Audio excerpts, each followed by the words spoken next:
Glória a Deus. Paz de Deus dos irmãos. Eu senti da parte de Deus trazer este conselho, este, este pensamento que Deus tem colocado aqui no meu coração. A Bíblia fala de um homem chamado Jacó, que por sua vez trabalhava para o seu sogro, Labão, do qual ele trabalhou durante 7 anos para se poder casar com a mulher que ele queria. No entanto, Labão, como era trapaceiro, enganou e ele trabalhou mais 7 anos. Conclusão, ele só trabalhava e tinha um salário. Só que acontece o seguinte, é que ele trabalhava e não tinha praticamente nada. Então Deus traça um plano para Jacó. Qual é que foi o plano? E vocês sabem perfeitamente que para se sacrificar um animal, o animal tinha que ser, para o sacrifício, tinha que ser um animal limpo. Não podia ter mancha, não podia estar salpicado nem malhado. Tinha que ser um animal completamente limpo para o sacrifício. Então, Jacó chegou-se ao pé de Labão e disse: a partir de agora tu já não me vais pagar mais o meu salário. A partir de agora, o meu salário vai ser todo o animal que nascer salpicado, malhado ou listrado. E Labão sabia o rebanho que tinha, pois ele conhecia as suas ovelhas, e sabia que grande parte e grande maioria eram só todas brancas, ou seja, de uma só cor, ou brancas ou meio castanhado. Então o que acontece? Ele aceitou a proposta. O salário dele seria todos os animais que eram salpicados, malhados ou listrados. Esses animais só seriam para alimentação, nunca para sacrifício. E o que é que acontece? Labão aceitou. Então diz que Jacó passou no meio das ovelhas e tentou separar tudo que era malhado, salpicado, listrado. E isso era para ele. E o que é que acontece? O que é que ele fez? Ele vai perante as ovelhas. E o que é que ele faz? Onde elas iriam comer, onde elas iriam beber, ele foi cortar árvores de amendoeira, varas de amendoeira, para ser mais simples.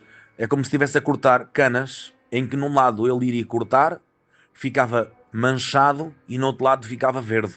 Então ficava meio malhado, salpicado, por causa das manchas que ele iria cortar na árvore. E ele colocava aquilo junto ao lugar onde as ovelhas iriam beber água, onde elas iriam comer, onde se iam alimentar, onde iriam beber água. E ele só colocava aquilo perante as ovelhas que eram mais gordas. As ovelhas que eram fracas, que eram magras, ele não fazia isso. Ele tinha a escolha. Ele escolheu as melhores, as mais gordas, é que ele colocava. Significa que ele tinha poder de escolha, tinha poder de decisão. A Bíblia diz que Deus diz que nos dá o poder da escolha. Por isso a Bíblia diz em Gênesis, em que diz que eis que te ponho os céus e a terra por testemunho contra ti. Sabemos, irmãos, que o céu é uma testemunha válida, porque tu olhas e consegues ver, os nossos antepassados também viram. E hoje nós contemplamos e vimos que existe o céu. Mas também podemos contemplar que existe as nuvens. Eis que te proponho os céus e a terra. Ela também existe. Que te tenho proposto a vida e a morte. Sabemos que existe a vida e sabemos que existe a morte. Deus nos dá o poder de escolha, mas diz: mas escolhe, pois, tu a vida para que vivas tu e a tua casa. Por isso é que Jesus é o caminho, Ele é a verdade e Ele é a vida. E sabemos que, assim como Deus dá a instrução, nós temos que ser obedientes. Por vezes Deus não nos mostra tudo na plenitude, mas Ele nos mostra consoante aquilo que nós vamos sendo fiéis. Porque se tu não acreditares no pouquinho, no muito Ele não te vai poder colocar. A Bíblia diz que o homem de Deus diz que viu uma nuvem do tamanho da mão de um homem. Para outro mensageiro era simplesmente uma nuvem, mas para ele era o recado de Deus, para avisar o rei que iria chover muito. O que é que acontece? Acontece que este homem tomou posse daquilo que Deus lhe tinha dito para fazer, E diz que ele tinha o poder de escolha, chegava às ovelhas mais gordas, colocava as varas malhadas, salpicadas na frente de onde elas iriam comer e de onde elas iam beber. E quando era a altura para elas conceberem as suas próprias crias, elas concebiam olhando para aquelas listras malhadas, salpicadas, que ele tinha colocado antecipadamente. O que é que significa isto? Significa que tu tens o poder de escolha, meu caro irmão e minha cara irmã. Tu tens o poder de escolha para poderes alcançar o teu objetivo. A Bíblia diz: escreve a visão para quem passe a leve. Por vezes nós vamos na McDonald's, vamos na autoestrada e vimos placas a dizer McDonald's a 5 km, sai à direita. Nós temos fome, dizemos logo para ela: tens fome? Vamos aqui à McDonald's. Porquê? Porque alguém escreveu a visão e quem passa leva a visão. Então, com isto tudo o que é que quero dizer? Quero dizer que tu também podes escolher aquilo que tu queres para a tua casa, aquilo para a tua vida. Não sei se é alguma coisa que tu estás à espera. Para muitos pode ser um filho, uma filha que estejas à espera. Eu próprio sou testemunho disso. Eu e minha companheira, como sabem, tivemos muitos anos sem ter filhos, mas nós não perdemos a esperança. Nós acreditamos no Deus ao qual nós servimos. E Ele nos deu a nossa Yaeli, a nossa princesa. Yaeli significa Jeová, que vem de Yahvé. E Eli significa Deus. Yahvé significa Jeová. E Eli significa Deus. Então cada vez que tu dizes Yaeli significa Jeová é Deus. Cada vez que pronunciamos o nome da minha filha, Jeová é Deus. É o significado da palavra Yaeli. Ele nos deu a nossa bênção. Eu acredito no meu coração que Deus também vai dar a tua bênção. Há aquelas pessoas que estão à espera de uma criança. Eu vou dar um exemplo aqui, que todo pai, de certeza que já fez isso. Quando estás à espera da tua criança, quando ela vai para nascer, antes dela nascer, já tens projetos para ela. Se for uma menina, começas logo a dizer, quando ela for grande, vou-lhe fazer isto, vou-lhe fazer isto. Chega a altura dela ir para a escola, vamos-lhe comprar esta mochilazinha. Já começas a fazer brincadeiras com a tua companheira. Se for um menino, da mesma forma. Começas a criar coisas antecipadamente, para que quando ele possa nascer tenha tudo preparado. Tu já o amas, ou já a amas, sem teres visto. Não lhe vistes a cara. Como é que é possível alguém amar alguém a quem não viu? Até temos neste versículo, e dele temos este mandamento: quem ama a Deus ama o seu irmão. Então, nós não vimos a criança, mas já a amamos. Nós não vimos o nosso Deus fisicamente, mas já o amamos. A demonstração de afeto, de amor, não é por aquilo que vimos ou sentimos, é por aquilo que nós acreditamos. Sabendo que está sendo gerado no ventre da nossa companheira aquilo que nós estamos à espera, um menino ou uma menina. Já amamos aquilo que, sem ver. Da mesma forma, antecipadamente preparamos todo o enxoval para a criança que vai nascer. Da mesma forma, eu quero hoje dizerem esta palavra para ti, que tu vais receber, seja a tua bênção, seja de cura, seja de libertação, seja de um milagre que tu estás à espera, de uma bênção vinda do céu que tu estás à espera. Não desistas, desiste de desistir, pois a tua bênção vai chegar, conforme a Bíblia diz: o que há de vir virá e não tardará. Por isso, meu irmão, minha irmã, assim da mesma forma com que Jacó escreveu, fez aquilo que Deus lhe tinha prometido para ele fazer. Assim, ele diz a Bíblia que ele enriqueceu de tal forma que os outros, os ímpios, olhavam para ele e tinham inveja dele, porque o Deus de Jacó fez um milagre na vida de Jacó. Por isso eu acredito, irmãos, hoje tu podes escrever o teu plano, escreve aquilo que tu queres, escreve e coloca num lugar onde tu possas ver, onde tu podes, no teu carro, no para-brisas do carro, naquelas palas do sol, em que tu possas ver, possas criar uma imagem daquilo que tu queres ser, daquilo da tua bênção. Toma posse dela e não desistas, porque vai chegar a determinado tempo, tu vais receber. Se aquela mulher não acreditasse na bênção que foi falada através do profeta, que a determinado tempo ela iria ter uma criança, se ela não acreditasse, ela não tinha. mas porque ela creu no homem de Deus, ela tomou posse e recebeu. Da mesma forma hoje, eu acredito que assim como aquele homem, centurião romano, em que ele disse, diz somente uma palavra, que o meu servo ficará sarado, porque eu também sou homem de autoridade. Eu digo a este vai e digo a este vem e ele faz. Diz tu somente uma palavra e o meu servo ficará curado. Eu acredito no meu coração. Se tu estiveres a precisar de cura, eu acredito no meu espírito e na palavra de Deus, que ela diz que enviou a sua palavra e livrou do seu povo da destruição, e ela não voltará para trás vazia sem primeiro fazer aquilo para que é enviada. Por isso eu acredito no meu coração que assim como a água que desce das nuvens e que não volta para cima sem primeiro regar a planta para produzir o alimento e que aquele que a consome, assim é a palavra de Deus. Ela não voltará para trás vazia sem primeiro fazer aquilo que é enviada. Se tu estás a precisar de cura, tu vais receber a tua cura agora mesmo em nome de Jesus Cristo. Eu declaro vida, paz, alegria, gozo para o teu corpo agora mesmo em nome de Jesus Cristo.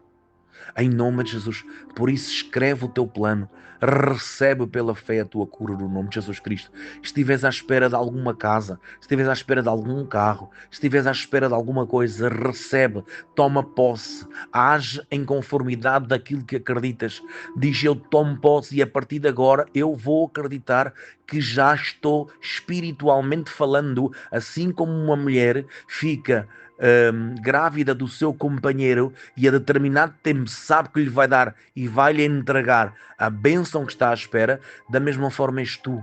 Tu vais ficar grávido espiritualmente falando daquilo que tu pediste a Deus. Se é a tua cura, vai receber a cura a determinado tempo. Há duas coisas, irmãos, em relação à cura. Há a cura nós chamamos milagre, mas também há curas progressivas. O que é isso, curas progressivas? É assim como tu tomas um Benuron, ou tomas um Cigrip, ou estás com gripe, tomas um Cigrip, ao fim de meia hora, filha, passou o gripe, desapareceu. Mas ao fim de 5 ou 6 horas, tomas outro medicamento. E com o passar do tempo, vais ver que a cura se manifestou no teu corpo. Chama-se isso cura progressiva. Então significa que há dois tipos de cura. Há a cura chamada milagre, que a gentória e a que recebestes, mas também há a cura progressiva, ou seja, é aquilo que nós chamamos instantâneo, é um milagre. Mas também há a cura nesta forma. Eu tomo posse assim como uma semente, porque a palavra de Deus nos diz que o reino dos céus é semelhante, parecido, igual a um agricultor que semeou a terra, na terra, lavrou a terra, semeou semente. Ele não foi buscar um colchão, um travesseiro para ver se a semente crescia e brotava. Ele somente ficou descansado, porque a terra por si mesma vai produzir aquela semente, vai ter que morrer, rebentar, mas para que isso aconteça, ele tem que regar com água. A Bíblia diz que o louvor, a adoração, a gratidão, a dizeres assim, Deus, obrigada pela minha cura, Deus, obrigada pelos meus filhos, Deus, obrigada pela minha companheira, Deus, obrigada pelo meu companheiro, Deus, obrigada pela minha casa, Deus, obrigada por isto, por aquilo. Tu estás a regar espiritualmente falando, assim como tu louvas a Deus por aquilo que estás a agradecer. A Bíblia diz que rios de água viva vão fluir do nosso ser. Quando? Nós somos gratos por aquilo que Deus fez. Chamamos as coisas que não são como se já fossem. Tu já lhe dás o nome ao teu filho, à tua filha, antes dela nascer. Já a tens preparado. Deus chama o que não é como se já fosse. Então tu que ainda não tens a cura, declara cura sobre ti, sobre a tua vida, sobre a tua casa. Toma posse. Diz, eu estou curado pela fé. Pelas pisaduras de Jesus já estou sarado. Age em conformidade com aquilo que tu falas. Fé é liberta por palavras e ações. Jacó não teria saído do lugar onde estava como escravo, entre aspas, trabalhando para o seu sogro, se não tivesse ouvido a voz, se ele não tivesse feito caso da voz de Deus. Então ele fez caso da voz de Deus e ele teve uma grande quantidade de ovelhas, de todos os animais, e diz que se enriqueceu por muito, muito, muito. E os outros o invejavam porque ele servia a um Deus vivo. Eu acredito no meu espírito e no meu coração que aquilo que tu pretenderes, pois a Bíblia diz em João, salvo erro, 1 de João 5:14 e 15 assim, e esta é a confiança que nós temos nele. Se lhe pedirmos alguma coisa segundo for a sua vontade, ele nos ouve. E porque sabemos que nos ouve em tudo o que nós lhe pedimos, e se tomamos posse. Então, se tomamos posse, é acreditar como se já estivéssemos no mundo físico. Fé não é acreditar naquilo que nós vemos. Fé é eu acreditar que aquilo que ainda não existe, aquilo que ainda não tenho, é acreditar. Fé não é palpável. Fé é o invisível. Acreditar no invisível. Acreditar naquilo que ainda não existe. Isso chama-se fé. Fé chama a existência, as coisas para o mundo atual. Por isso, toma posse hoje deste conselho, deste teu irmão. Toma posse e escreve a visão. E não alargues enquanto não tiveres na tua mão, não tiveres no teu corpo. Agradece somente. O agricultor, ele não desiste do seu terreno, porque sabe que todos os dias tem que regar pela manhã e tem que regar pela noite.